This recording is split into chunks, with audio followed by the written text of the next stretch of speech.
Hi hello నమస్తే, నేను Krishnanjaneyulu. 2024 assembly అదేవిధంగా లోక్సభ ఎన్నికలకు సంబంధించి ఆంధ్రప్రదేశ్లో ఉండేటువంటి ఈ ఎన్నికల్లో ప్రధానంగా ప్రభావితం చూపేటువంటి అంశాలు ఏమిటి? ఇది ఆంధ్రప్రదేశ్లో చాలా కీలకమైనటువంటి చర్చ జరుగుతుంది. ఈ 4-5 రోజుల్లో ఎన్నికల నోటిఫికేషన్ కూడా రావచ్చు. ఆల్రెడీ ఎన్నికల నోటిఫికేషన్ నేపథ్యంలో ఆల్రెడీ రాజకీయ పార్టీలన్నీ కూడా ప్రజలను తమ వైపు తిప్పుకునేటువంటి ప్రయత్నాలు అయితే చేస్తున్నాయి. అయితే ఈ ఎన్నికల్లో ప్రభావితం చూపేటువంటి అంశాలు ఏమిటి అనేటువంటి దాని మీద political point surveys and strategies team రాష్ట్ర వ్యాప్తంగా వివిధ జిల్లాల్లో ఉమ్మడి 13 జిల్లాల్లో ప్రజల నుంచి నేరుగాను అదేవిధంగా సోషల్ మీడియా ద్వారాగా కూడా కొంత సమాచారాన్ని సేకరించి వారు కోరుకునేటువంటి ఎన్నికల్లో ప్రధానంగా ప్రభావితం చూపేటువంటి అంశాల కింద క్లుప్తంగా ప్రధానమైనటువంటి అంశాలను మాత్రమే ఇక్కడ ప్రస్తావించడం అనేటువంటిది జరుగుతుంది. ఇంకా చిన్న చాలా అంశాలు ఉండొచ్చేమో, స్థానిక అంశాలు, ఆయా ప్రాంతాల్లో ఉండేటువంటి అంశాలు ప్రభావితం చూడొచ్చేమో. కానీ రాష్ట్ర వ్యాప్తంగా రాజకీయ పార్టీల మీద ఎన్నికల ఓట్లు ప్రజలు ఎవరికి ఓటేస్తారు ఏమిటి అనేటువంటి అంశాలకు సంబంధించి ఈ అంశాలు ప్రధానంగా కీలకంగా మారుతున్నాయి అనేటువంటి దాని మీద political point strategies and surveys team ప్రజల నుంచి సేకరించినటువంటి సమాచారం ప్రకారంగా మేము కొన్ని అంశాలని పరిశోధించి మీ ముందుకు తీసుకొచ్చేటువంటి ప్రయత్నం చేస్తున్నాం. వీటిలో ఈ ఎన్నికల్లో ప్రధానంగా ప్రభావితం చూపేటువంటి మొట్టమొదటి అంశం ఆంధ్రప్రదేశ్ ముఖ్యమంత్రి వైఎస్ జగన్మోహన్ రెడ్డికి అనుకూలమా వ్యతిరేకమా, అంటే వైఎస్ఆర్ కాంగ్రెస్ పార్టీకి అనుకూలమా వ్యతిరేకమా, ఇది ప్రధానమైనటువంటి అంశంగా పనిచేయబోతోంది. అంటే వైఎస్ఆర్ కాంగ్రెస్ పార్టీ ప్రభుత్వం మాకు బాగానే ఉంది, మళ్ళీ మద్దతు ఇవ్వాలి అనుకుంటే మద్దతు ఇవ్వటం, లేదు అనుకుంటే కాదు వైఎస్ఆర్ కాంగ్రెస్ పార్టీ ప్రభుత్వం కాదు అనుకుంటే ఇక ప్రతిపక్ష పార్టీ ఎవరున్నారు ఏమిటి అనేటువంటి దాని మీద వైసీపీకి వ్యతిరేకంగా తెలుగుదేశం, జనసేన, బీజేపీ కూటమికి ఇస్తారా, లేకపోతే కొంతమంది కాంగ్రెస్ అదేవిధంగా సిపిఎం, సిపిఐ వేరే అంశమే వైఎస్ఆర్ కాంగ్రెస్ పార్టీ ఆల్రెడీ జగన్మోహన్ రెడ్డి అనుకూలమా వ్యతిరేకమా, ఇది ప్రధానమైనటువంటి అంశంగా ఉండబోతోంది. ఇంకా రెండవ అంశం ఏమిటంటే సంక్షేమ పథకాలు. ఇవి నవరత్నాల పేరుతో ముఖ్యమంత్రి వైఎస్ జగన్మోహన్ రెడ్డి ఎన్నిక అయినటువంటి తమ ప్రభుత్వం అధికారంలోకి వచ్చినటువంటి మొట్టమొదటి రోజు నుంచి ఈ విధమైనటువంటి పథకాలన్నింటినీ కూడా అమలు చేస్తున్నారు. 1,85,00,000 కుటుంబాలకి 2,70,000 కోట్ల రూపాయలు నేను నిధులు ఇచ్చాను. 130 సార్లు బటన్ నొక్కాను మీకోసం, నా కోసం ఒక ఎమ్మెల్యేకి ఒకసారి, ఎంపీకి ఒకసారి బటన్ నొక్కమని ముఖ్యమంత్రి వైఎస్ జగన్మోహన్ రెడ్డి సిద్ధం సభలతో పాటు అన్ని సభల్లో కూడా చెప్తున్నాను. అంటే ఈ సంక్షేమ పథకాలకు సంబంధించినటువంటి విషయంలో జగన్మోహన్ రెడ్డి ఇదే సంక్షేమ పథకాలను కొనసాగిస్తారు, లేదంటే మళ్ళీ ఇంకా అదనంగా ఇస్తారు అనేటువంటి దాని మీదగా భావించి ఆ సంక్షేమ పథకాల కేంద్రంగా ప్రజాభిప్రాయం ఉండేదానికి అవకాశం ఉండొచ్చు. లేదు ఏ ప్రభుత్వం ఉన్నా లేదా ఏ పార్టీ అధికారంలోకి వచ్చినా వాళ్ళు ఇదే సంక్షేమ పథకాలను అమలు చేస్తారు, ఇంకా బాగా అమలు చేస్తారు అని ఫీల్ అయ్యారు అనుకోండి, అప్పుడు ప్రతిపక్షాల వైపు మొగ్గు చూపేదానికి అవకాశం ఉండొచ్చు. ఇక్కడ కీలకమైనటువంటి అంశం అనేటువంటిది క్రెడిబిలిటీ, నమ్మకం, నిజాయితీ, ఖచ్చితంగా వీళ్ళు అమలు చేస్తారు అనేటువంటి అంశం. అందుకనే జగన్మోహన్ రెడ్డి పదే చెప్తున్నాడు, తెలుగుదేశము, జనసేన, బీజేపీ 2014 నుంచి 19 వరకు అధికారంలో ఉన్నారు, వాళ్ళు పాంప్లెట్లు వేశారు, మేనిఫెస్టో విడుదల చేశారు, ఆ తర్వాత మేనిఫెస్టో కనపడకుండా చేశారు, కాబట్టి వాళ్ళని నమ్మిగిన మీరు ఓట్లు వేస్తే మాత్రం నష్టపోతారు, మేము మాట ఇస్తే ఖచ్చితంగా అమలు చేస్తామనేటువంటి విషయాన్ని, క్రెడిబిలిటీకి సంబంధించినటువంటి అంశాన్ని పదే జగన్మోహన్ రెడ్డి చెప్తున్నాడు.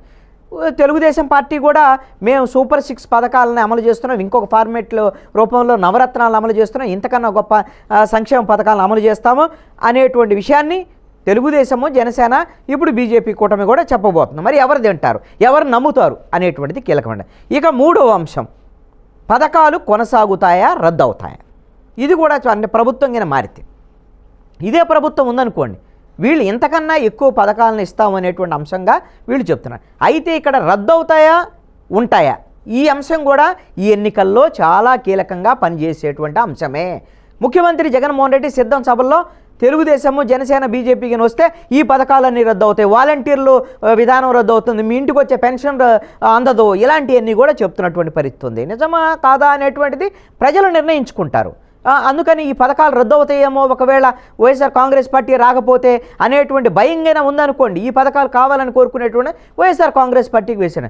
ఏ పార్టీ వచ్చినా సరే పథకాలు ఉంటాయి అనేటువంటి దాని మీద కానీ ప్రజల్లో కానీ అన్ని పార్టీలు అనేటువంటిది మారటం, ప్రభుత్వాలు మారటం సహజం కాబట్టి వాళ్ళు కూడా ఇస్తామంటున్నారు కాబట్టి వాళ్ళకే ఓటేద్దామని అనుకుంటారు. అంటే రద్దు అవుతాయా పథకాలు ఉంటాయా, అందుకని పార్టీ మార్చాలా వద్దా ఉన్నటువంటి అధికారంలో అనేటువంటి దాన్ని కీలకమైనటువంటి అంశంగా ఉంటుంది. ఇక 4వ ప్రధానమైనటువంటి అంశం, ఈ ప్రభుత్వం వచ్చిన తర్వాత ఉద్యోగోపాధి అవకాశాలు లేవు, అభివృద్ధి లేదు, ఉపాధి అవకాశాలు రావటం లేదు, పరిశ్రమలు లేవు, పరిశ్రమలు ఉన్నాయి పారిపోతున్నాయి, ఇది ప్రచారం. మరి వైఎస్ఆర్ కాంగ్రెస్ పార్టీ ఏం చెప్తుంది, మేము 2 లక్షలకు పైగా గ్రామ వార్డు సచివాలయాల్లో ఉద్యోగాలు ఇచ్చాము, వాలంటీర్ల ఉద్యోగాలు కాదు, అవి కాకుండా ఉద్యోగాలు ఇచ్చారు గ్రామ వార్డు సచివాలయాలు. అదేవిధంగా మేము మొత్తం 6 లక్షలకు పైగా ఉద్యోగాలు కల్పించాము. ఇప్పుడు గ్రూప్ 1, గ్రూప్ 2, అదేవిధంగా గ్రూప్కి సంబంధించి డిఎస్సికి సంబంధించి మేము నియామకాలు అనేది కొనసాగుతూ ఉన్నాయి. అదేవిధంగా పరిశ్రమలు కూడా కొత్త పరిశ్రమలు వచ్చాయి, పరిశ్రమలు పోయాయి అనేటువంటిది శుద్ధ అబద్ధం, ఇది అసత్య ప్రచారం అని ప్రతిపక్షాలు చేస్తున్నాయి అనేటువంటి విధంగా చెప్తున్నారు. ఇప్పుడు ఎవరి మాట నమ్ముతారు? నిరుద్యోగులైతే మాత్రం వైఎస్ఆర్ కాంగ్రెస్ పార్టీకి వ్యతిరేకంగా ఉన్నారు అనేటువంటి దాని మీద ఎప్పుడైతే గ్రాడ్యుయేట్ ఎమ్మెల్సీ ఎన్నికల్లో వైఎస్ఆర్ కాంగ్రెస్ పార్టీకి వ్యతిరేకంగా తీర్పిచ్చారు, 3 గ్రాడ్యుయేట్ ఎమ్మెల్సీ ఎన్నికల్లో కూడా వైఎస్ఆర్ కాంగ్రెస్ పార్టీ ఓడిపోయింది. దీంతో ఇంకేముంది, ఖచ్చితంగా ఎవరైతే నిరుద్యోగులందరూ కూడా వైసీపీకి వ్యతిరేకంగా ఉన్నారు అనేటువంటి ప్రచారం అయితే జరిగింది. మరి ఇప్పుడు ఈ నోటిఫికేషన్స్ ఇవన్నీ ఇస్తున్నటువంటి నేపథ్యంలో, డిఎస్సి నోటిఫికేషన్ వస్తున్న నేపథ్యంలో మళ్ళీ వైఎస్ఆర్ కాంగ్రెస్ పార్టీ అయితేనే బెస్ట్ అనేటువంటి దాని మీద ఉంటారా? లేదు అని అంటే మాకు ఉద్యోగ ఉపాధి అవకాశ విషయంలో చంద్రబాబు నాయుడు మరి ఉద్యోగాలు నిరుద్యోగ భృతి ఇస్తూ ఉంటున్నాడు, ఉద్యోగ అవకాశాలు కల్పిస్తూ ఉంటున్నారు అనేటువంటి దాని మీద హామీని నమ్ముతారా అనేటువంటిది చూడాల్సినటువంటి అవసరం ఉంది. అదేవిధంగా ఈ ఉద్యోగ ఉపాధి అవకాశాల విషయంలోనే ఇది అందరికీ ప్రభావితం చూసేటువంటి అంశం కాకపోయినా ఒకటే ఏంటంటే ఉద్యోగులు ఎటువైపు మొగ్గు చూపుతారు, ఇది చాలా కీలకమైనటువంటి అంశంగా కూడా ఉంటుంది. ఇదంతా రాష్ట్ర వ్యాప్తంగా ఉండేటువంటి ప్రజలందరికీ సంబంధించినటువంటి అంశం కాదు. 4.5 లక్షల మంది ప్రభుత్వ ఉద్యోగులు, అదేవిధంగా ప్రైవేటు కాంట్రాక్టుకు సంబంధించినటువంటి ఎంప్లాయీసు వాళ్ళు ఒక 5-6 లక్షల మంది, అదేవిధంగా రిటైర్డ్ ఎంప్లాయీస్ ఒక 4-5 లక్షల మంది, వాళ్ళ కుటుంబాలకు సంబంధించినటువంటి వాళ్ళు, ఇలాగా ఒక 50-60 లక్షల మంది ఈ ఉద్యోగులు కుటుంబీకులకు సంబంధించినటువంటి వాళ్ళు, వీళ్ళందరూ ప్రభుత్వానికి వ్యతిరేకంగా ఉన్నారు అనేటువంటిది మాత్రం ప్రచారం జరుగుతున్నటువంటి మాట వాస్తవం. టీచర్లు కూడా వ్యతిరేకంగా ఉన్నారు అనేది. అయితే ప్రభుత్వం ఏం చెప్తుంది, మేము వాళ్ళకి కావాల్సినటువంటి జీతాలు ఇస్తున్నాం, వాళ్ళకి కావాల్సినటువంటి టీఏడిఎల్కి సంబంధించినటువంటి వ్యవహారాలు అన్నీ చేస్తున్నాము, ఇది ఒక అసత్యమైనటువంటి ప్రచారమని వాళ్ళు చెబుతున్నారు. అయితే మేము అందరిలాగా మిగతా ప్రభుత్వాల్లాగా ఉద్యోగులను ఎత్తికెత్తుకోము, వాళ్ళ చేత మంచిగా పని చేయిస్తున్నాం, అందుకోసమని మాకు ప్రజలు ఇంపార్టెంట్, ప్రజల సంక్షేమ పథకాలు ఇంపార్టెంట్, సంక్షేమ పథకాలను ఆపు చేసి ఉద్యోగులకు వాళ్ళు అడిగినన్ని ఇవ్వాలంటే కుదరదు అనేటువంటిది కూడా మరి జగన్మోహన్ రెడ్డి ప్రభుత్వం చెబుతుంది. అంటే ప్రజలు ఉద్యోగుల మీద సహజంగా వ్యతిరేకంగా ఉంటారు. ఉద్యోగులు ఎందుకంటే వీళ్ళు ప్రజలకు సరైనటువంటి సర్వీసులు ఇవ్వటం లేదనండి. మరి ఉద్యోగులందరూ వైఎస్ఆర్ కాంగ్రెస్ పార్టీ ప్రభుత్వాన్ని వ్యతిరేకిస్తున్నారు అనుకున్నారు, ప్రజలందరూ కూడా ఉద్యోగులకు వ్యతిరేకంగా వైఎస్ఆర్ కాంగ్రెస్ పార్టీకి మద్దతు ఇచ్చేటువంటి అవకాశాలు కూడా ఉండొచ్చు. ఏం జరుగుతుందో చూద్దాం. ఇవన్నీ మేము ఎటువైపు ఉంటారనేటువంటి దాని మీద మేము ఈ సర్వేలో అడగలేదు. అసలు ఏం ప్రభావితం చూపించబోతున్నాయి మీ ప్రాంతాల్లో, లేకపోతే ఈ రాష్ట్రంలో మీరు ఎవరు కోటైపోతున్నారు, ఏ అంశం కీలకమైనటువంటిది అడిగిన దాని మీద తీసుకొచ్చినటువంటి అంశాలు ఇవన్నీ కూడా. అయితే ఇక్కడ ఇంకా కీలకమైనటువంటి అంశం, ఈ సంక్షేమ పథకాల తర్వాత వ్యక్తిగతము కుటుంబానికి సంబంధించినటువంటి అంశాలు కీలకంగా పనిచేయబోతున్నాయి. అదేమిటి, ఇంటి స్థలము, ఇంటి నిర్మాణానికి సంబంధించినటువంటి విషయం. ఇంటి స్థలానికి సంబంధించినటువంటి 30,70,000 ఇళ్ల స్థలాలకు సంబంధించినటువంటి ఇళ్ల స్థలాలు ఇచ్చారు. అసలు ఎవరు ఇళ్ల స్థలాలు లేని వాళ్ళు ఉన్నారో మొత్తానికి శాచ్యురేషన్ కాన్సెప్ట్లో ఇళ్ల స్థలాలు ఇచ్చారు. మొన్ననే వైఎస్ఆర్ కాంగ్రెస్ పార్టీ ప్రభుత్వం ఏం చేసింది, ఇళ్ల స్థలాలకు సంబంధించిన రిజిస్ట్రేషన్ కూడా చేసేసింది.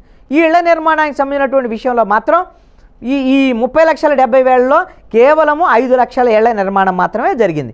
జగన్మోహన్ రెడ్డి ఇప్పుడు ఏం ప్రచారం చేస్తున్నాడు సిద్ధం సభలో, మళ్ళీ వైఎస్ఆర్ కాంగ్రెస్ పార్టీ ప్రభుత్వం వస్తే మీకు ఇళ్ల స్థలాలు ఏదైతే రిజిస్ట్రేషన్ చేసామో అన్నిట్లో కూడా ఇళ్ళు నిర్మాణం చేస్తున్నాం, కాబట్టి వైఎస్ఆర్ కాంగ్రెస్ పార్టీని గెలిపించండి అని అడుగుతున్నారు. కాబట్టి ఇది కూడా చాలా కీలకమైనటువంటి అంశంగా ప్రతిపక్షం వస్తే బాగుంటుందా, ఇళ్ల స్థలాలకు సంబంధించినటువంటి టిట్కో ఇళ్లకు సంబంధించినటువంటి దాంట్లో ఏమిటి, ఇవన్నీ కూడా ప్రభావితం చూపేటువంటి అంశాలు. ఇళ్ల స్థలము, ఇంటి నిర్మాణానికి సంబంధించినటువంటి ఆయా కుటుంబాల ఆలోచన తీరును బట్టి కూడా ఓటు వేసేదానికి అవకాశం.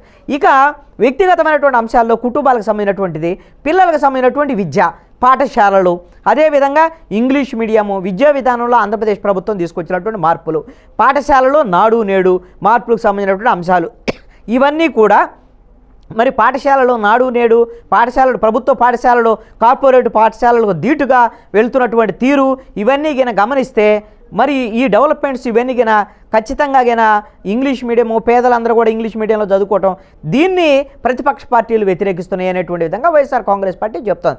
మాది పేదల ప్రభుత్వం, మేము కార్పొరేట్ పాఠశాలలకు ధీటుగా మేము ప్రభుత్వ పాఠశాలలు నడుపుతున్నాం, వీళ్ళందరూ కూడా కావాలని కార్పొరేట్లకు మద్దతు ఇస్తున్నారు అనేటువంటి విషయాన్ని ఇక్కడ కాంట్రాక్టరీగా రెండు అధికార ప్రతిపక్ష పార్టీల మధ్య చర్చ జరుగుతుంది. మరి ఎవరికి మద్దతు ఇస్తారు అనేటువంటిది చూడాలి.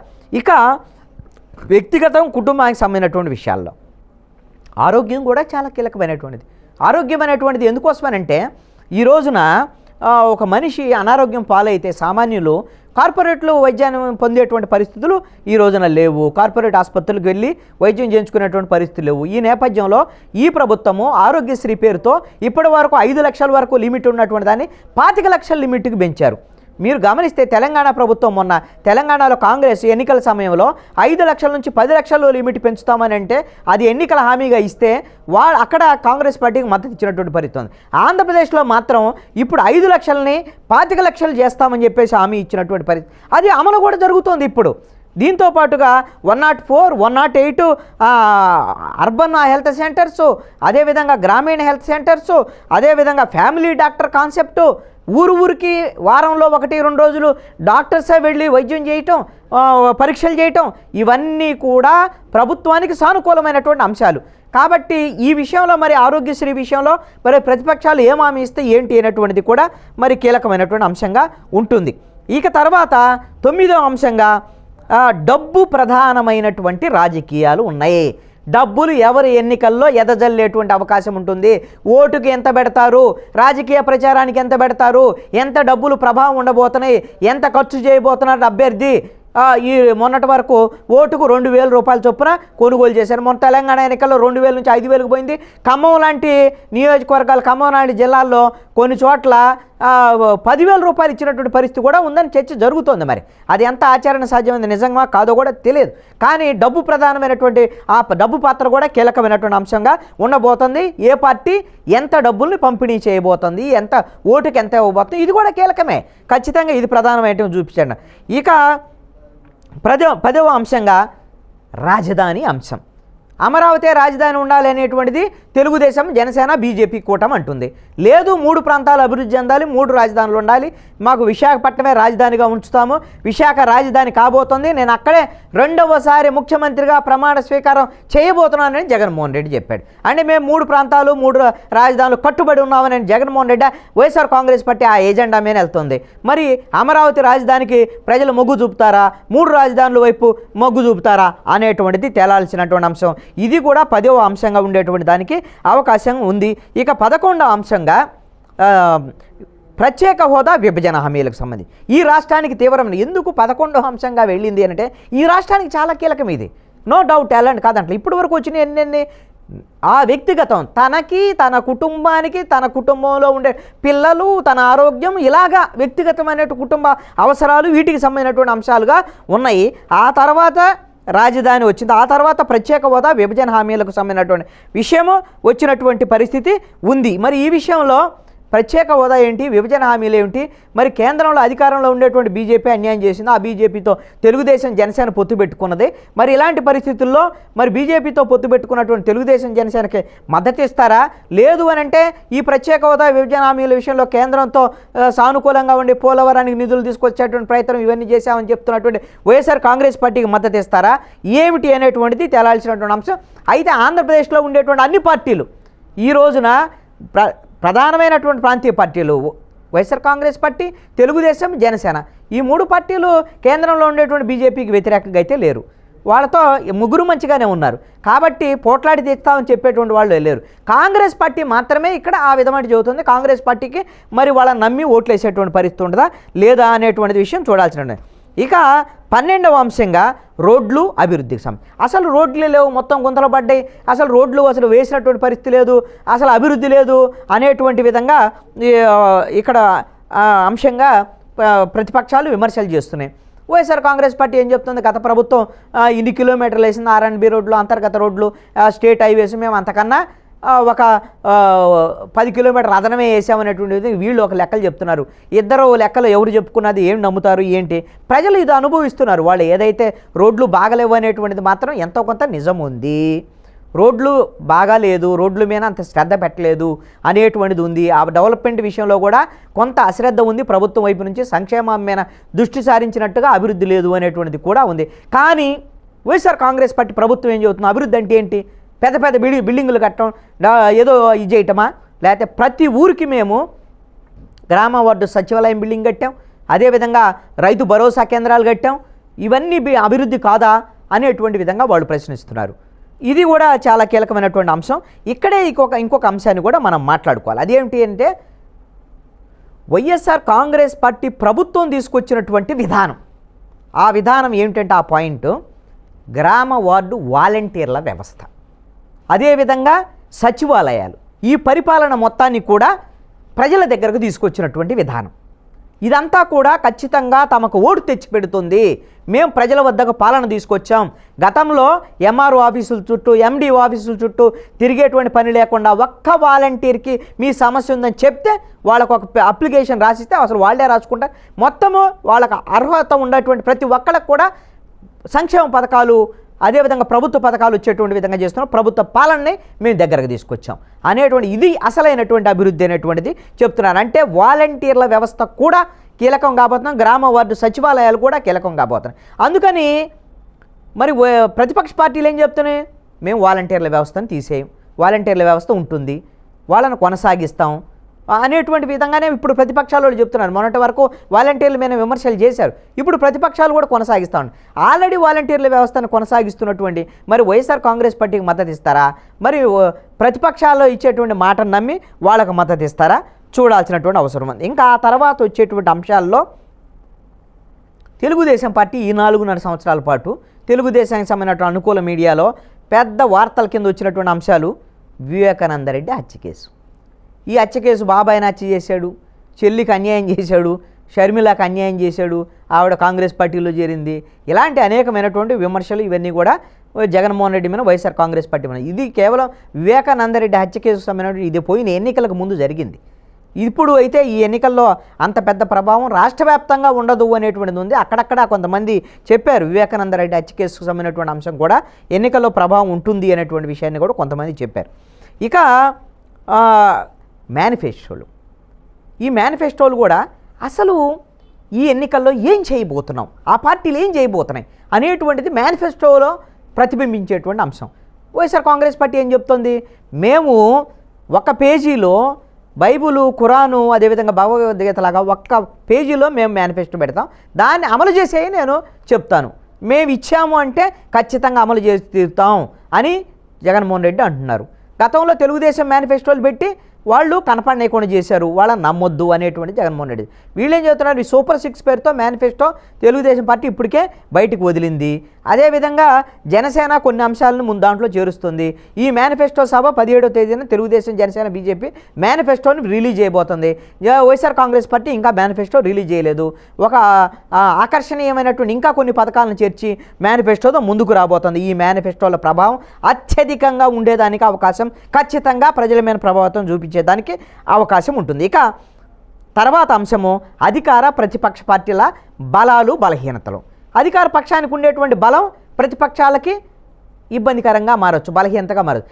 అదే ప్రతిపక్షాలకు ఉండేటువంటి బలం 3 పార్టీలు గెలిచాయి కదా, తెలుగుదేశం, జనసేన, బీజేపీ, ఈ 3 పార్టీలు 2014లో గెలిచాయి కదా, మరి ఇప్పుడు అదే బలం అవుతుందా అనేటువంటిది చూడాలి. లేదు వీళ్ళందరూ కలిసి వస్తున్నారు, తెలుగుదేశం, జనసేన, బీజేపీయే కాదు, కాంగ్రెస్ పార్టీ, సిపిఎం, సిపిఐ వీళ్ళందరూ 6 పార్టీలు కలిసి వస్తున్నాయి, ఒక్కడి మీద వీళ్ళందరూ పోరాటం చేస్తున్నారు అని సింపతి వైఎస్ఆర్ కాంగ్రెస్ పార్టీకి వస్తుందా? ఇది పని ఏమిటి అనేటువంటిది చూడాల్సినటువంటి పరిస్థితి ఉంది. తర్వాత ప్రత్యేక హోదా విభజన హామీల అంశాన్ని ఇందాక చెప్పాను. తర్వాత కీలకమైనటువంటిది మీడియా ప్రభావం ఎలా ఉండబోతుంది ఈ ఎన్నికల్లో చాలా కీలకమైనది. డబ్బు ప్రభావం, కార్పొరేట్ పాలిటిక్స్ ప్రభావం ఎట్లుందో మీడియా ప్రభావం కూడా అంతే ఉండబోతుంది. ప్రధానమైనటువంటి ఛానల్స్, అదేవిధంగా పేపర్లు ఇవన్నీ కూడా పార్టీల వారీగా విడిపోయి ఉన్నాయి. దాంట్లో ఎటువంటి సందేహం లేదు. వాళ్ళు బయటికి ఏది చెప్పినప్పటికి కూడా వైఎస్ఆర్ కాంగ్రెస్ పార్టీ వైపు కొన్ని ఛానల్స్ ఉన్నాయి, కొన్ని పేపర్లు ఉన్నాయి. ఆయన పదే చెబుతాడు దుష్ట చతుష్టయంలో కొన్ని పేపర్ల పేర్లు జగన్మోహన్ రెడ్డి చెబుతాడు, వీళ్ళందరూ తెలుగుదేశం వాళ్ళ జట్లో వాళ్ళే అనేటువంటి విధంగా చెబుతారు. వాళ్ళు తెలుగుదేశం పార్టీతో ఉన్నారని వైఎస్ఆర్ కాంగ్రెస్ పార్టీ ఆరు. మరి ఈ మీడియా చెప్పేటువంటి ప్రభావం ఉండొచ్చు. ఈ మీడియా చెప్పేటువంటి విషయాలని అటు చెప్పే మీడియా, ఇటు చెప్పే మీడియా, వీళ్ళని ప్రజలు వింటారు. విని వాళ్ళు ఏం నిర్ణయం తీసుకుంటారనేటువంటిది మాత్రం నిజం. మీడియాని వినేటువంటి వాళ్ళ ప్రభావం, ప్రజల మీద ప్రభావం ఉండేటువంటి మాట వాస్తవమే. అందుకని మీడియా ప్రజల యొక్క అభిప్రాయాలను మార్చేటువంటి స్థాయిలో మాత్రం ఉండబోదు. అందరూ మీడియా ఒకవైపున ఉన్నా సరే ప్రజలందరూ ఇంకొక వైపున తీర్పు ఇచ్చినటువంటి చరిత్ర గతంలో ఉంది. మీడియా అంతా చూస్తారు, వింటారు, చదువుతారు, కానీ ఆ ప్రభావం అయితే మాత్రం ప్రజల మీద తక్కువే ఉండేదానికి అవకాశం ఉంటుంది. వాళ్ళ సొంతంగా చైతన్యవంతంగా నిర్ణయాలు తీసుకునేదానికి అవకాశం ఉంటుంది. ఇక కీలకమైనటువంటిది డిజిటల్ మీడియా వచ్చింది. సోషల్ మీడియా ప్రభావం పెరిగింది. మెయిన్ మీడియా చేసేటువంటి కొన్ని అసత్య ప్రచారాలు, అభూత కల్పనలు, వాళ్ళ పార్టీలకు అనుకూలమైనటువంటి పార్టీలకి వత్తాసు పలికేటువంటి విధంగా చేసేటువంటి ప్రచారాలు ఇవన్నీ కూడా ఈ రోజున చెల్లుబాటు కావు. సోషల్ మీడియా ఎవరి దగ్గర చేతిలో ఫోన్ ఉంటే వాళ్ళు ఈ రోజున ఆ వాస్తవాలు ఏమిటి అని చూపించేటువంటి ప్రయత్నం అయితే ఈ రోజున జరుగుతుంది. అందుకనే జగన్మోహన్ రెడ్డి ఏం చెప్తున్నాడు, మీ చేతిలో ఉండేటువంటి ఫోనే ఆయుధం. మీరు సోషల్ మీడియా ద్వారాగా, స్టార్ క్యాంపెయినర్ల ద్వారాగా నాకు మద్దతు ఇవ్వండి అని చెప్పేసి మీరు చేతిలో ఫోన్లు తీసి టార్చ్ లైట్ వెలిగించి మీరు నాకు మద్దతు ఇవ్వండి అనేటువంటి విధంగా సిద్ధం సభలో పదే వాళ్ళందరినీ కూడా మీ ఫోన్ ఆయుధంగా ఉపయోగించండి అని చెప్తున్నాడు. కాబట్టి సోషల్ మీడియా, అదేవిధంగా తెలుగుదేశం పార్టీ కూడా సోషల్ మీడియాలో చాలా యాక్టివ్గానే ఉండేటువంటి పరిస్థితులు ఉన్నాయి. ఈ మధ్యకాలంలో అయితే సోషల్ మీడియాలో కొంత వెనకబడి ఉంది. అయితే జనసేన అయితే ఇంకా మరింత యాక్టివ్గా ఉంటుంది సోషల్ మీడియాలో. కానీ వాళ్ళకి దశ లేనటువంటి పరిస్థితి అయితే జనసేన వైపు నుంచి అయితే ఉంటుంది. ఈ సోషల్ మీడియాలో ఇది కూడా వ్యక్తులుగా ఏమి సోషల్ మీడియా ప్రభావం అనే దానికన్నా కూడా వ్యవస్థలే దీన్ని కొంత నడుపుతున్నటువంటి పరిస్థితి ఉంది. అది బీజేపీ కానివ్వండి, అదేవిధంగా మిగతా తెలుగుదేశము, జనసేన, అదేవిధంగా వైఎస్ఆర్ కాంగ్రెస్ పార్టీ. ఈ సోషల్ మీడియాలో ఎవరు ఏ విధంగా నడపగలుగుతున్నారు, ఈ సోషల్ మీడియాలో ఎవరిది పై చేయవుతుందో కూడా ఎన్నికల్లో ప్రధానమైనటువంటి అంశంగా ఉండబోతోంది. Thank you. మీ కృష్ణాంజనేయులు.